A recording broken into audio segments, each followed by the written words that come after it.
My all time favourite तामा आलुको तरकारी। यो चाहिँ आलु तामाको तरकारी हो। ल आज चाहिँ खाम है त। अनि मैले यसको रेसिपी पनि लिएर आएको छु। धेरैजनाले चाहिँ रेसिपी दिनुहोस् भनिसकेपछि बनाएको भिडियो हो।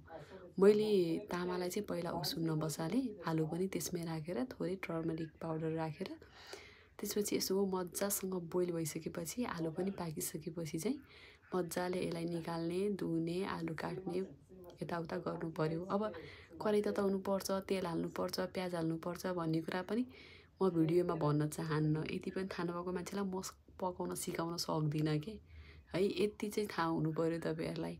त्यसपछि गएर यसलाई मजासँग धुनुपर्छ र यता मैले चाहिँ के अरे पेस्ट यो ग्रेभी जस्तो चाहिँ रेडी गर्दै थिएँ। टमाटर मसला ससला सबै राखेर अनि लसुन अदुवाको पेस्ट राखेर मजाले त्यसलाई चलाउने। यसरी ग्रेभी रेडी भइसकेपछि धोएर मजाले उसिनेर राखेको त्यो तामालाई चाहिँ माथिबाट राखिदिने र तामा एकछिन पकाइसकेपछि अघिको आलु काटेर अनि त्यसलाई पनि माथिबाट राखिदिने।